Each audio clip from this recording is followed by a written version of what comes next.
Brian Reynolds, not to be confused with Ryan Reynolds. Right? I bet you get that a lot. Do it all the time. Reynolds and Co. Mm-hmm. Is that it? Just Reynolds and Co. But it's actually Reynolds and Co. Electrical Solutions, and there's a whole thing we did behind that and how we got the name. Tell me about it. So how we came up with the name is actually we were going to start Reynolds and Co. and then do electrical services and the design services, and then we decided not to because we wanted to abide by more of the high-end luxury side. And so because of that, we did 150 people through the high-end luxury side of designers, architects, and customer bases that we would want to talk to. And so we had some old clients that we used to do that for. And so I gave them a list of names, and all of them, including some of the things we did, is like they all wanted solutions. They wanted obviously electrical in it, because if you don't put electrical, what do you do? Reynolds and Co. What kind of company are you? And so we did electrical, and then we did solutions, because people want solutions. They don't want, like Reynolds and Co. LLC or Reynolds Electric LLC. And this is LLC wasn't a big staple for people. They just didn't care. Cool, you're an LLC and you do electrical work. So they love the solutions part because it finds a solution for their problems that they're looking for. So it's not just electrical, but I mean, that's the bulk of it. Absolutely. That's the bulk of what we do. And I know that just from conversations that we've had kind of off the podcast, the main thing for you is really focusing on larger jobs, doing what I think you call like high-end electric. Yes. Can you kind of, people in the real estate industry, because we always talk about real estate on this podcast, people will say things like, oh, I'm a luxury real estate agent. And it's like, well, what does that mean, right? Yeah. What does it mean to do high-end electrical work? So high-end electrical work usually means is that it's all luxury-based for us. So we're not custom. So we don't do a lot of custom work. A lot of the stuff that we do is more the fact of like high-end luxury homes. So it's like the finish out, what kind of plugs you're using. If most of them have screwed plates, it's not what we do. Most of those ours is screwless, or it's more designer plates. So like some of the plates are like true bronze and like come from like Europe and stuff like that. Like we run a lot of Legrand. Legrand has a lot of that European style that people like, squared. Like all the plates are more squared off, and they have like, gold touches or more of that luxury style that it more blends into the design than take away from it because it doesn't stand out. I see. So do you find the majority of your clients find you like consumer direct, meaning they're calling you directly, or is it, designers that are like, I got the guy, like where do people find you, right? You're not going to find you like in the phone book type of thing. No, we're not on the phone book. We do have a website, and we do work with some homeowners directly, and they found us through Instagram. They found us through our website, because we don't have anything out right now that's more of like a lot of like phone books and like websites, like other things besides a website and that. So a lot of people find us through contractors, designers, even some architects have even found us and wanted someone that's more like niche market is kind of what we do. And so we work with those people directly, including builders and stuff like that. And so most of the time, those are our clientels. I gotcha. Yeah. So going consumer direct with like a homeowner who's like, hey, I need some stuff done. Like, I don't know if they're redoing their kitchen. You're not coming in there and putting in wiring for a new kitchen. That's a little bit smaller than what you're. Yeah, what we're used to. We can do client direct with homeowners and some like commercial aspects, but that normally is not what we go through. Got it. So what got you started with the company and everything, man? I mean, let's start with how long you've been in business. Well, how long we've been in business, Reynolds and Co. this company's only been around for, 10 months now. Okay. So my last company, we sold it, and it was because we did boat docks and marinas. It was BCR Electric. Gotcha. And they're still around. They're still cooking, but all they do is boat docks and marinas, and very like commercial and residential, but boat docks and marinas is what they did because that was our niche. Sure. And so I sold that company because I got a contract to go overseas. And so they needed a marine specialist in electrical work to do overseas work. Come to find out, some stuff came up, and the contract was being extended out to where we can't even get started for like 4 or 5 months. Oh, wow. And so because of that, I was like, okay, well, I need something to do. So I called a couple contractors and was like, hey, so I'm going to be in town a little longer. What do you guys need? I'll just kind of do some small stuff for you. And they're like, well, we don't got small, but we got a couple projects you can do. I was like, all right, cool. So I just knocked those out by myself and hired like one of my part-time guys to come help me out. Come to find out, 2 or 3 months down the road, we started getting busy. And then they called me back, says, hey, you guys can come by and start up, go ahead and we'll get you on the plane. I was like, man, I'm already busy. Like, Right. I'm already making money. Yeah, I'm already making money now. I was like, all right, well, I'm going to stay here. And so that's what we did. And it was kind of funny because the contractors said we have to pay, we can't just pay you. We have to pay a business. Sure. So I was like, okay, I'll start it up. And that's when we started doing like the process of figuring out what worked and talk to about 100, like we said before, 150 people to kind of do some research on a name. Because if we're going to do it.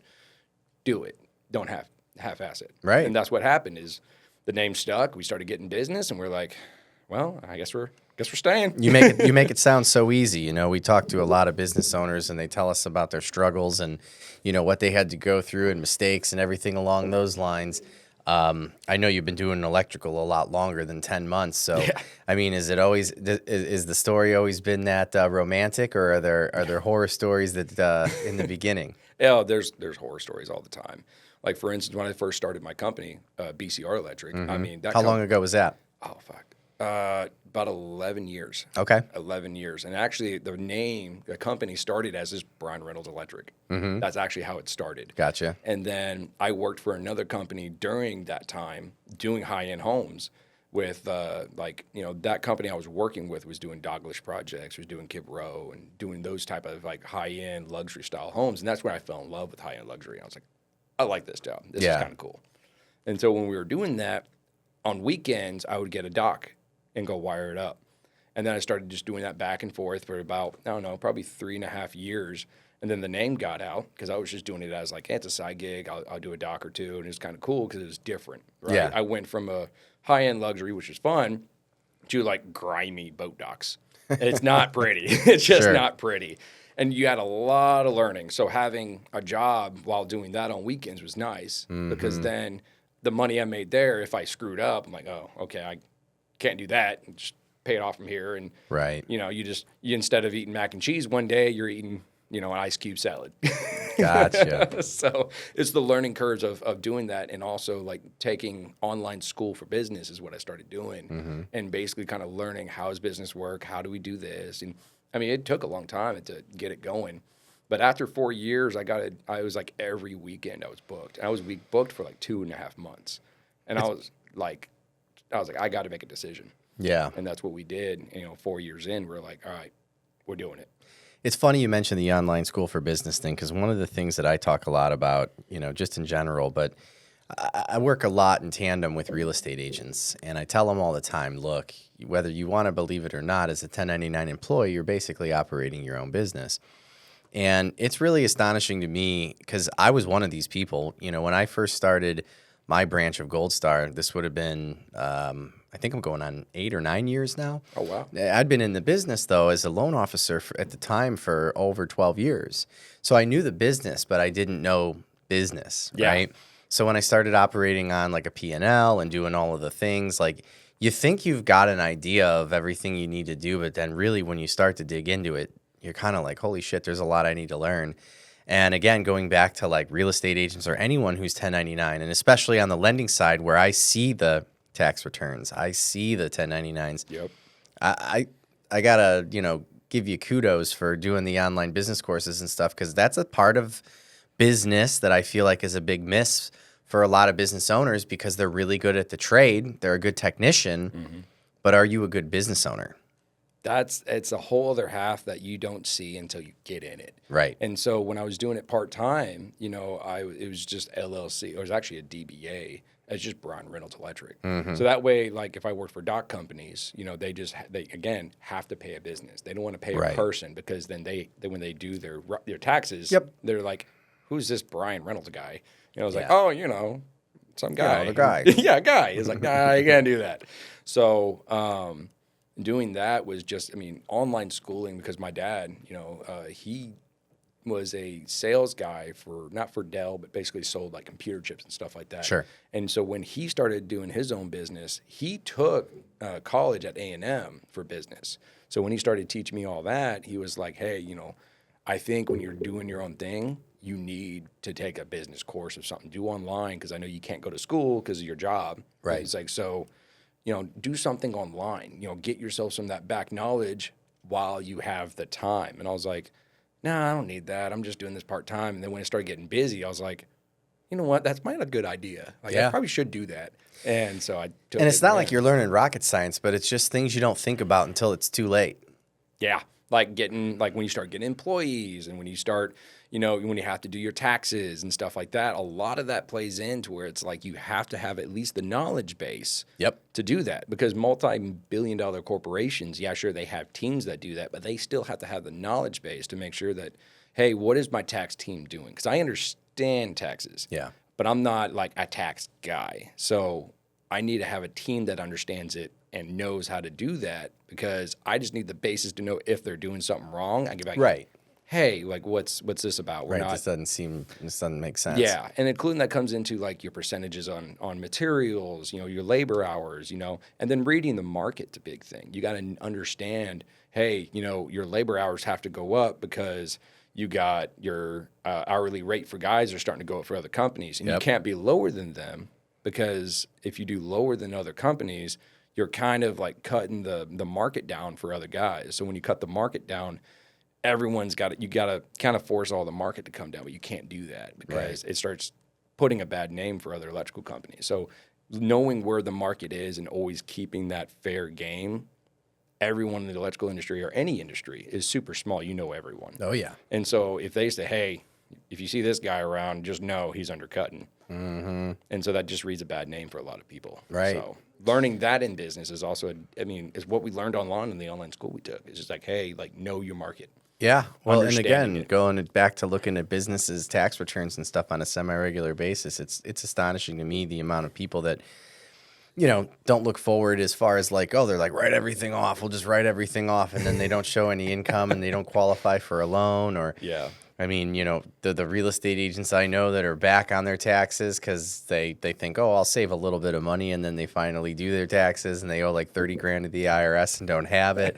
And it's stuff that seems so basic, but like I think it is. It's way more important than people give credit for. And what's interesting about it is I feel like people are, when you're a business owner and you're kind of really good at your craft and you know your shit, it's embarrassing to admit when you like don't know what you're doing. Yeah.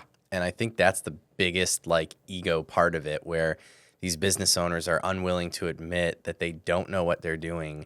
And then to your point, like, sure, you can hire everybody to do all the things, but then you're like paranoid. Like, can I trust these people? Am I being overcharged? Yeah. Are they going to do what they actually say they're going to do?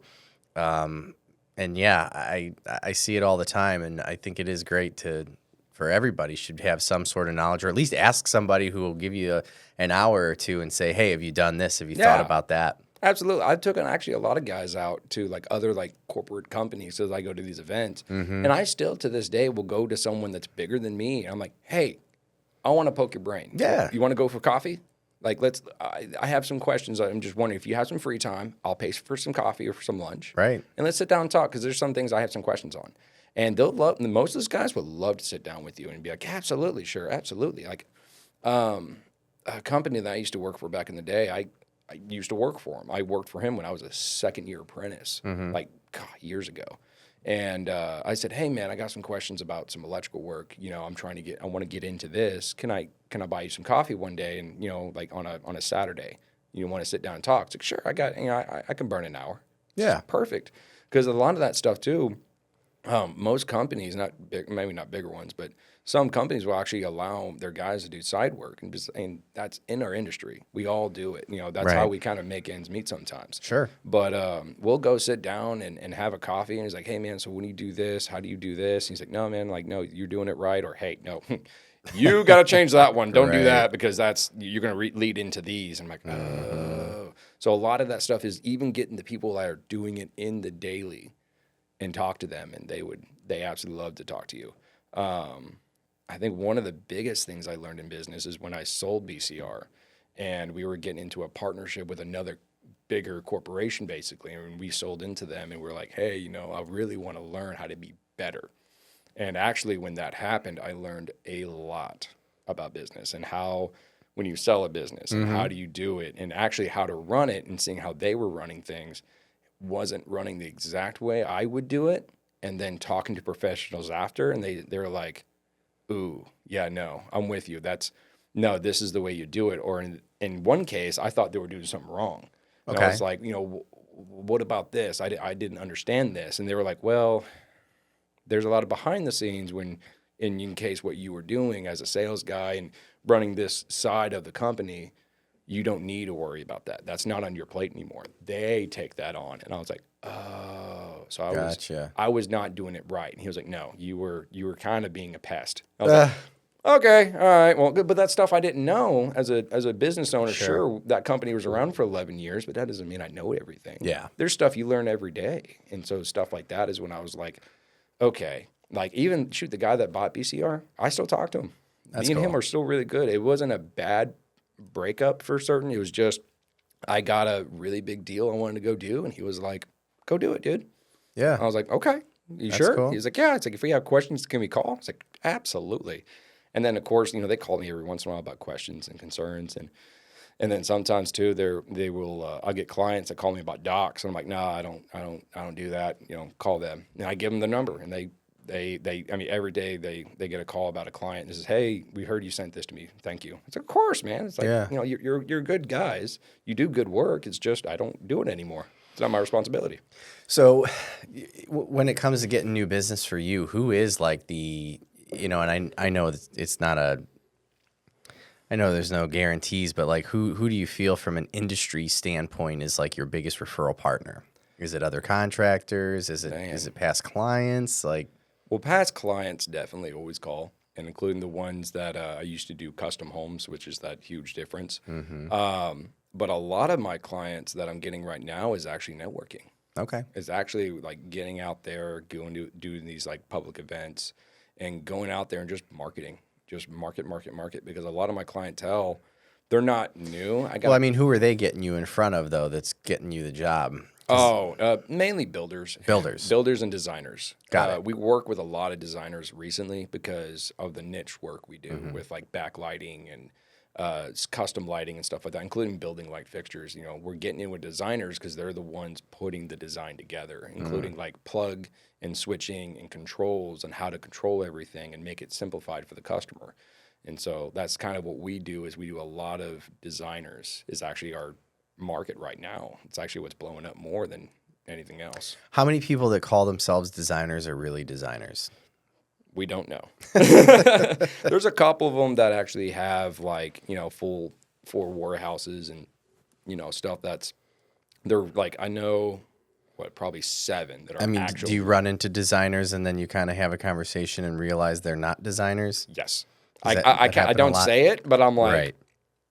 Yeah. So like, ask questions about if you're out there and you're like, I'm a designer, like just because you say it doesn't necessarily make you a designer. Absolutely. Got it. Absolutely. And you can kind of tell, including like the ones that went to school and did the time, you can tell like those guys, like when I talk design and talk Kelvins and light, foot candles and stuff like that, they're like, oh, yeah. And you talk to them, they're like, what's that? Yeah. I'm like, I took an online design school. I kind of know that. And like not... because most electricians don't know about foot candles. Like we're taught that, but that's like, all right, this is what you need to know about it. That's it. I'm like, oh, okay. And then I took a design class and it was like, oh, there's more into this. Got it. So yeah, it's a huge difference. I know you said that you did like a big job for a local, I think it was like a speakeasy around here that you did all of the lighting for and everything. Oh, yeah. So are those examples of things that you're doing outside of the whole builder stuff is kind of custom stuff for even like restaurants and pubs and things like that? Absolutely. Yeah, we do a lot of custom lighting for those. Actually, we did 2 speakeasies now in Austin. And then we did one in, oh man, I don't want to get this name wrong. I think Dripping or Spicewood. It might be Spicewood. I don't remember, but I also have a name. I also can't say the name of it, so. That's all good. What's the new hot thing that you're seeing in lighting? Backlighting. It's all about backlighting? Oh, backlighting is a huge thing right now. Backlighting stone center islands, backsplashes, custom walls. Like it's that Cristallo quartzite. It's the sandstone. Like all that is getting massive, and it's all because of like everyone's heard about these panels and. So how's it done? Describe it to somebody that I have no idea what you're talking about. So yeah, it's better to show basically what it is. It's a solid cristallo quartzite. It's a giant piece of stone that's actually very coarse, and it's able to illuminate from the back of the stone. Okay. So basically, you get a sheet of paper. Is what we use. Is called sheet lighting. And so you put it around a corner. It can fold. You can roll it up like a cone. I mean, it can just do whatever, and it can turn on a light. So basically, what we do. The paper can turn on a light? No, paper is the light. Oh, paper is the light. Yeah. Wow. So basically now, one of the ones I love. What are they running through? They're like LEDs or something? It's all LEDs. Okay. It's small little diodes. And the ones we use, you can cut an inch out. So I can even do lettering inside and basically cut out all the lettering to where the diodes spell out something. And what's this paper called again? It's called sheet lights. Sheet lights. Like a sheet of paper. Yeah. And that's wild. It's blowing up in the market, including when we were doing it. When you buy it, is it you like purchase rolls of it? It's actually just, it's like when you buy like paper at Office Max. Okay. So it's like just in a box? In a box full of paper, and then you open it. How much does a sheet light cost? Oh man. The ones that we normally sell about 150 to 180 bucks. A square? A sheet. And so, Jesus. Yeah, they're expensive. And then a sheet's like a piece of paper, like 8.5 by 11? It's a little bit longer. So Okay. it's more like 2 foot by like almost a foot. So it's And that's 150 bucks. 150 bucks. And then on you the can like cheap ones. cut it, Cut it and however then you want it. how do you make it light up? It's so way that we do it is we solder and heat shrink. So basically, you get the wires and you solder it on the board. Okay. And that's the best connection ever. Now, WAC Lighting has come up with one that's a connector, and once you connect it, it's actually difficult to take off. I see. And so with those, we have had some luck with those and work really well. And it cut the amount of hours down to install. But most of the time, even on those, when we have to like combine a bunch of them, or even one that's far away, we normally always solder and heat shrink, because at that point, it's the best connection you can get. Like you can't pull it off without ripping the sheet. And you can make these any color? Yes. So on the $150 ones, it's a solid color. So meaning like, anywhere between 27 to like 5,000 Kelvin. Some go to 6, which those are your color elements. I see. Then when you start going to RGB, RGBW, or even dim to warm, those kind of get up. They're like $200 to like more. And so you're taking this paper and you're attaching it to the back of like stone, like you said, like sandstone or quartz or something like that, to create like a backlighting. Yeah, and you Sounds can cool. see it on our website, and we got a couple on there that we've done. We've even done one that we wrapped when it waterfalls out, we wrapped the interior and exterior, so all the way around the leg is completely lit, and even the corners light up. So there's no dead space because you're able to wrap everything, and it creates a completely amazing illumination. So this is what all the cool kids are doing right now. Yeah, absolutely. Okay. Absolutely. If I could do it, I mean, I would do it in my house. But just the stone alone is like, I don't know, 8 or 9, 10 grand. And I'm like, I can't afford stone. Right. So I guess I can see now where you're talking about the high end, Yeah. I get it. Is there anything else that's being done in the electrical world maybe that, the poor people are doing that's cool? Absolutely. Undercab lighting. Okay. That's gotten really affordable, including with some of the tape lights that are coming out with like the track. Because right now you can buy Amazon stuff and it'll last you 6 months to a year, and then you got to replace it. Now with the high end stuff that we do, there's lighting now that where you can basically just buy the track, get it all installed, and it's, a small kitchen you can do it for like $1,000. Nice. That's really not bad. And this is like you said under like the upper cabinets, so that the countertops are all absolutely. You can do whatever. it, and what's cool about it, because it's so small, it's called micro. It's like this. It's God bless 0.2 of an inch. Okay. It's tiny, so that means you can do toe kicks, you can do upper cabinets, you can do under cabinets, in cabinets. Stuff like that. Now with tape light, because it's getting so affordable. That stuff is just taken over. Like a lot of our clients do it now. It's like almost like anytime we do a quote for lighting in a kitchen, they're like, wait, where's our under cabinets? It's like, oh, it wasn't on the detail. And I was like, no, like that is on the detail. I was like, oh, okay. Like it has to be. It has to be on the detail. Gotcha. And so like a lot of our like designers too, if they don't have under cabinets, they're like, didn't we quote it? And I was like, it wasn't on the detail. And it was like, no, like any of my jobs, under cabinets going in. I was like, oh, gotcha, my bad. So stuff like that too is like now under cabinets on everything. And what color lights are people doing for that? So there's a new thing. It's actually not new. It's actually a designer thing that's always been around. It's different per client. So different, like, so if you cook a lot, you want like a 5,000 Kelvin because it's like essence of white. So it's like perfect white color. So when you're cooking and doing stuff on your counters, you can see it perfectly. That's what these are. Yes. Perfect white. Right. Like any color that it shows, like all these colors here, it's showing perfect color. Right. Now, if you do 4,000, it's going to deviate a little bit, but not much. It's actually not that much of a difference. Start to get that like blue. Well, no, blue is the other way. It starts to get the 5,500 to 6,000 Kelvin. That's when you get that blue. And so the other way creates warmth. It creates like more of a gathering. It's more of like more laid back. That's your anywhere between like 35 to 3. And then 27, we always call that like outdoor lighting. Got it. Because it's super orange. Right. Basically, you're just like getting orange. But some people like it. So if you have like a speakeasy, if you have that orange hue going all the way around because it adds that warmth into there. Yeah. 27 like Kelvin. Candlelight. Yeah, these things you can tweak the Kelvins with a little dial. Yeah. And we even have that on drivers too on some of the tape lights. So the more affordable ones that you don't want like a dim to warm or you don't want the controller to do it all, you can do it all on the driver. It's all selectable. And so basically if you don't know what you want, which a lot of clients run into, you can actually just change it from the driver and then just be like, oh, I don't want 5K. I got some family friends coming over. It's already cooked. Turn it down to like 3,000 and now you create what's called layers. So your overhead lighting is normally about 4,000 Kelvin, and then like your undercabs and your pendants are at 3. So it has like a layered look. So you dim your higher, like your overhead lighting, like your everyday lighting. Yeah.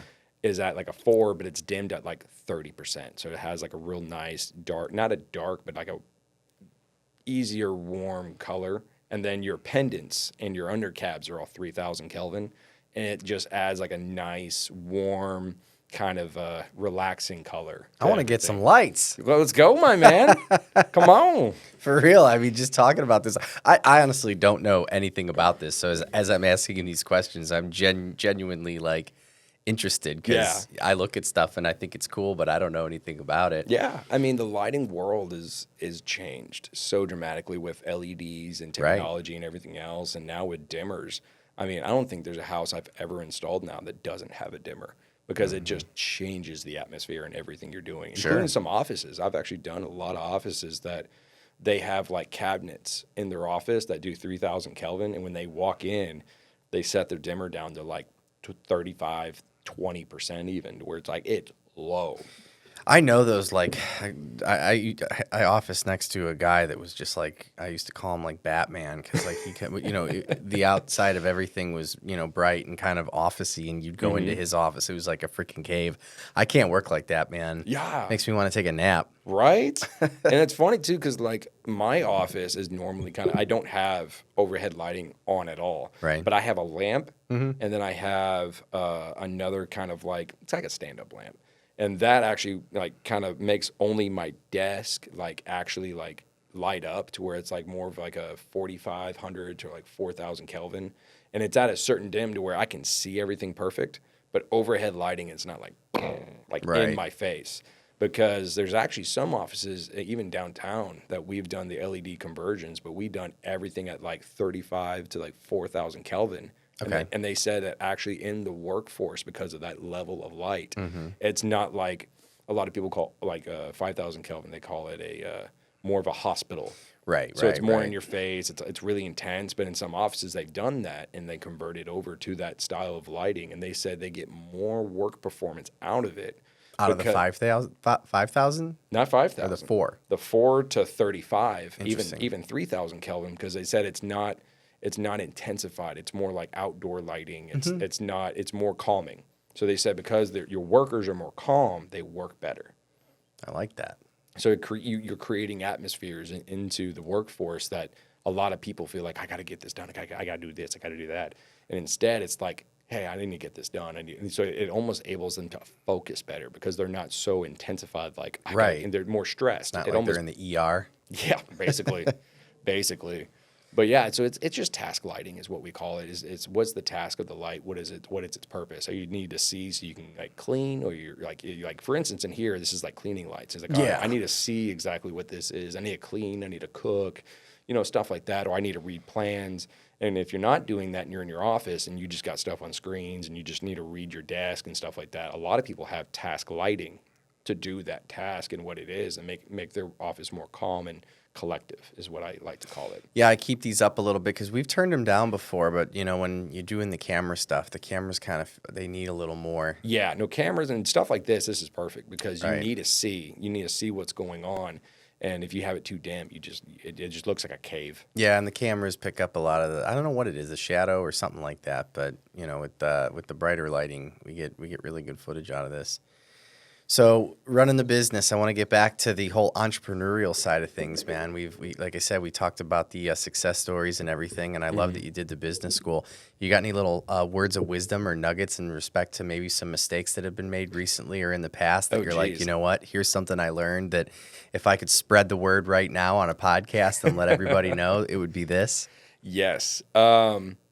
So I own a corporation, which is called BR Capital Holdings. Okay. And one of the things I learned is that when you start hiring for a team and you start hiring guys and stuff like that, because the owner, me, is so busy in Reynolds and Co. and trying to get things running. Yep. Use services to your best advantage that you can, like if you have money flowing and it's not like a new company thing, right? You're more like you're flowing, but you're at this peak and you just can't get over that peak. Right. What I have learned is use services like people that go out and find people for you. Gotcha. Staffing. Yes, staffing agencies, and it's not. And I hate to say they're staffing agencies, but that's kind of what some of these services are. Sure. Is what they do is that they do all the processing for you. Because we have on what the jobs we do, we have to make sure none of my guys are on drugs. They pass drug screenings. Background screenings are huge because of the NDAs that we sign. Yep. And a lot of that stuff is super important. But if I had my assistant or if I had me doing that, jobs wouldn't get done. Right. And so having them go through all the four or five steps they do saves me so much more time because they're the professionals of hiring, and hiring for me is like, they ask me, what are you looking for? What do you need to get done? And what are the style jobs? Yeah. And then basically I come up with important questions that I need them to know. So that way I need to know where I can put them. And then they go out and find it. Gotcha. And I think that's a huge time saver. I know for a lot of business owners, though, letting go of that responsibility is really tough, man. Like, how did you do it? The way I did it is that for me, it was that I have so many other clients that always ask me about stuff. And, you're the owner. You know how to sell your business. You know how to put stuff and get it done. And the way I've always put it is if I focus on hiring, and focus on like all these other things that I need someone else to kind of like help me with, it's easier to, in fact, tell myself, all right, how much money am I spending on finding someone? Like, ZipRecruiter and everything else, that's all on you. You have to put in the work and put in the time to do all that. How much time is that costing you? Yeah. So to do that, even like, my assistant, like, God, I couldn't do anything without her. She keeps me on track. Like my schedule gets crazy. And so what we do is with a screening, the last thing they have to go through is me. So after all that background stuff's done and it comes to me, it's only that amount of time I'm using for hiring on that last step. And that to me I think is a lot more worth of my time than going through all these processes. All right, go to this drug screening. All right, go do this. All right, go do that.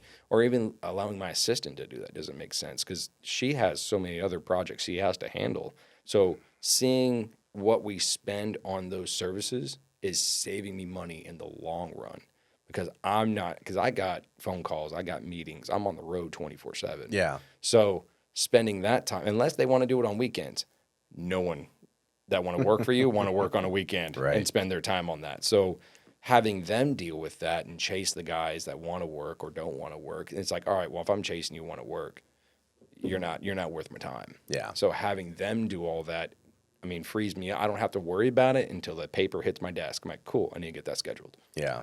So that really helps out, including also if you're trying to build a company that you're trying to grow in a certain standpoint, like not probably you want to stay mom and pop shop or you want to hit that next million, have an assistant you trust and knows your schedule, knows in and out everything. When do you feel like, from your experience, I think for a lot of people, I see it go both ways, where you've got the business owner that like refuses to relinquish any kind of responsibility because they're afraid that, no one's going to do it as good as them. Yep. And then I've seen the other business owner that like from day one wants to hire like all this staff that they don't need. Yeah. So for you, just in your experience, when did you figure out, or when did you find was kind of like the time, that it was like, okay, now it's time to get an assistant? Or were you overwhelmed and needed to get an assistant, or did you just figure it out right away and you were like, all right, this is the right time? Like, how'd that work out for you? So I learned all of that in BCR days because we were around for 11 years. Yep. And so I got to the point it was all on me and always on me. Mm-hmm. And I got so busy with scheduling, I ended up, when I noticed I was double blocking myself, I was like,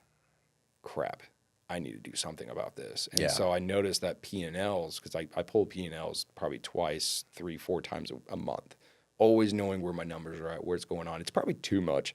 But when I started noticing it affect numbers and business and I started missing stuff, and I was like, I need some help organizing. Because like doing it on your own, because like putting it in an electrical standpoint, right?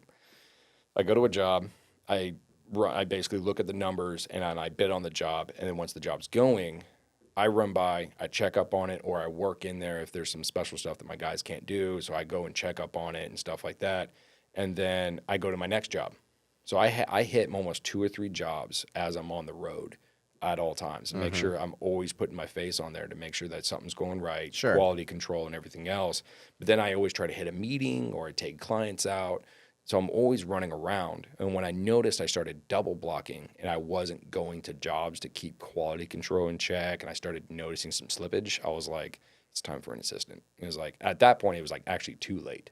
Right. So when we started Reynolds and Co., we started getting busy pretty quick. And I was like, I've hit this roadblock before. It was like, before it even gets worse, get an assistant. Yeah. So I actually brought over my assistant from BCR original. And I said, hey, do you want to come back and work? And this is who works for you now? Absolutely. We're going to give her a shout out. Absolutely. Christina Blowen. There it is. She's one of my... Can't do it without you, Christina. No, everyone needs a Christina. I'm telling you. Like, even when guys start irritating me, like, I go talk to her, and she, like, calms me down, and then we sit down, and it's like, all right, what happened? And I was like, okay, this is what happened, this is this. And then she's like, okay, what do you think needs to happen? I was like, well, this is what I want to do. And she's like, that's rash. Don't do that. I'm like, okay. She talks you off the ledge, huh? Well, absolutely, because you need someone to bounce those ideas off. And I was actually talking to a local business owner that we've done a couple jobs. I mean, we're actually doing like one right now, but a local guy that I've recently met called Jay Snyder from Jay Snyder Studios. His name is Jeff. Great guy, and he has a Christina. Yep. And he told me, he's like, dude, that's one of the best things you can have is someone that's next to you, like an assistant, that can basically make sure that you're not doing something dumb. Yeah. And basically making sure that you're one, she also helps with your schedule. If you're double blocking, like I emailed her today with an event I got invited to, and then she kicked back and she's like, hey, you already have an event that day. You can't make it. I was like, all right, give me the times of those events and give me the address of those events and give me the distance between the two, and we'll see what we can do to make them. And she says, well, there's an hour difference between the two events of the start times. And then you got 20 minutes of travel. I was like, okay, one of them I need to get to. And it was the first one. It was a new panel company that's coming out that we're trying to kind of get in with and be buddy with.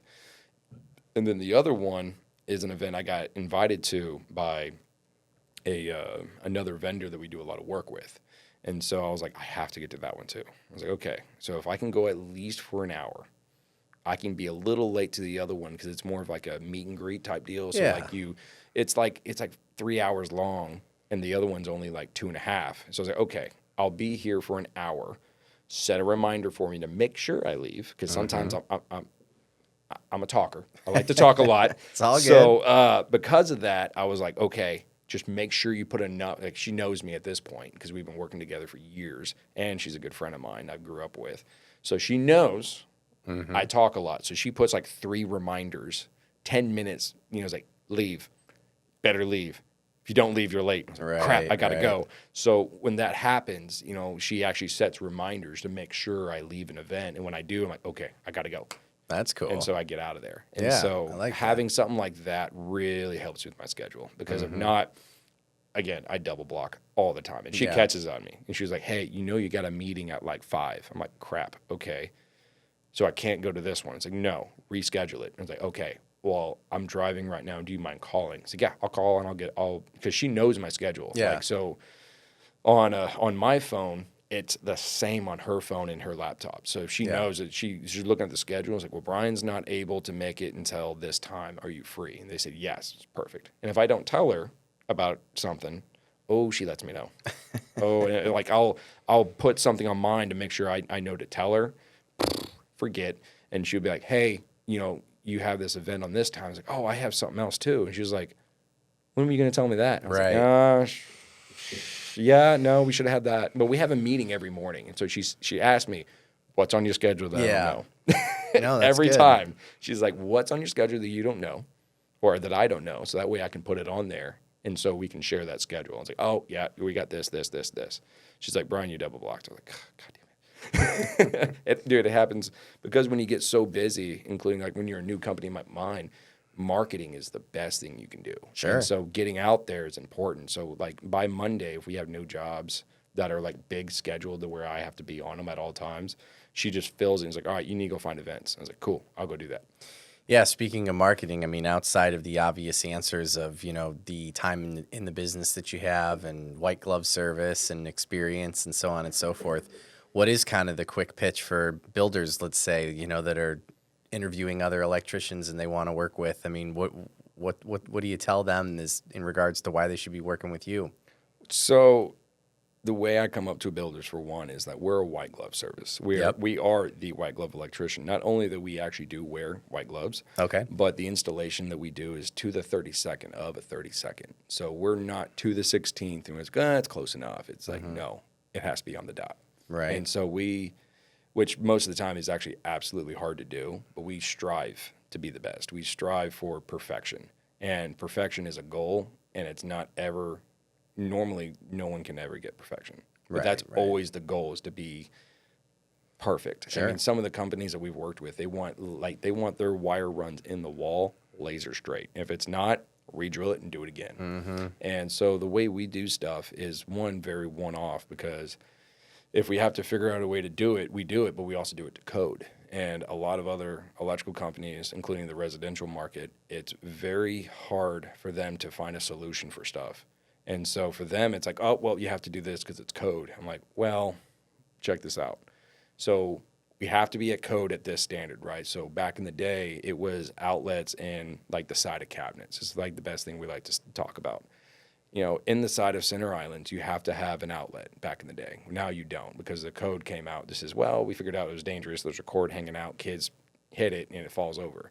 So back in the day, what we used to do is, we mitered and edged all of the outlet boxes. So that means those outlet boxes are flush to the finish of the cabinet. So that means when you do a screwless plate, no grooves, no gaps, no nothing. It's not sideways. It sits perfectly flat, and it's flush finish. So it's perfectly smooth. But also then we also help them out with a design aspect, which is we have a design backing on the company, which is Power and Lighting Creations, is the other company we own. We would actually help out with the design. So if they don't want to see an outlet, we actually help them with a design aspect of a pop-out or any other tiles of different designs to help say, hey, we don't have to just put like on a black, or even one of the other ones we found is like a mesquite stained, beautiful wood finish. Yeah. They have it stained.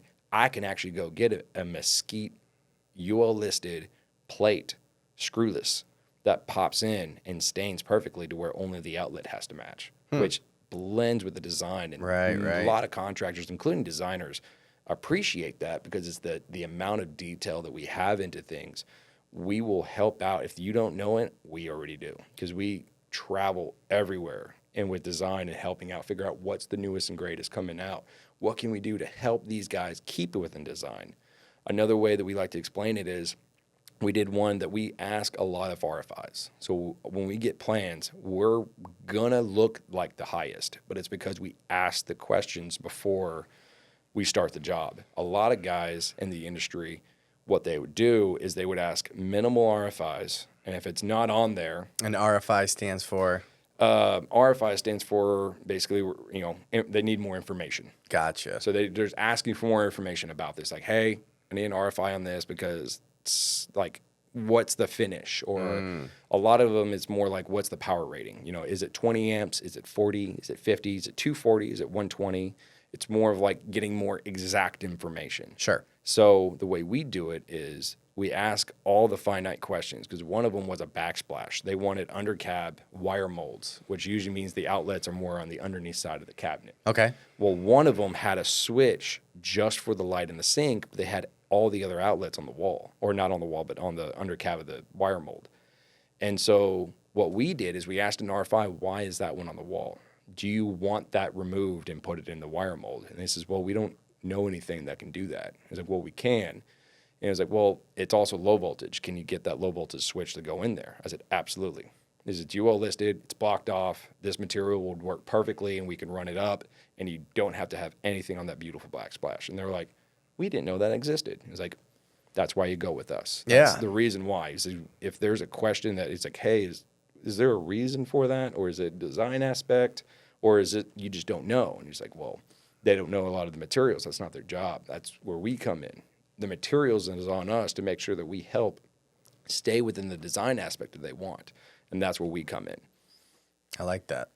I think that's the quick pitch, is that, you're maintaining the design aspect of things while also doing the functionality, where most people are just going to come in and they're going to tell you how you're going to get it done, but it might tap into or tarnish the flow of everything design-wise that they're looking to get accomplished, which makes sense for the high end. Absolutely. And it's also, too, they come back with other electricians, come back with change orders.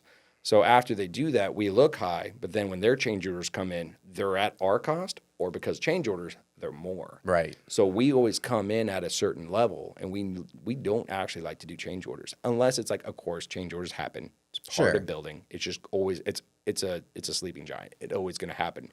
Open a wall, we're like, oh crap, we didn't know it was there. Mm-hmm. So a lot of contractors will make their money on change orders, and they'll underbid a job, which those are the shade trees. And the high-end luxury, there's not too many of them out there. There's more of them actually decide to ask RFIs, but sometimes they just don't know about materials, which is where our company comes in. We know a lot of different materials, including in keeping it within the design aspect. And so most of the time we look higher, but then at the end of the job, we're actually right on.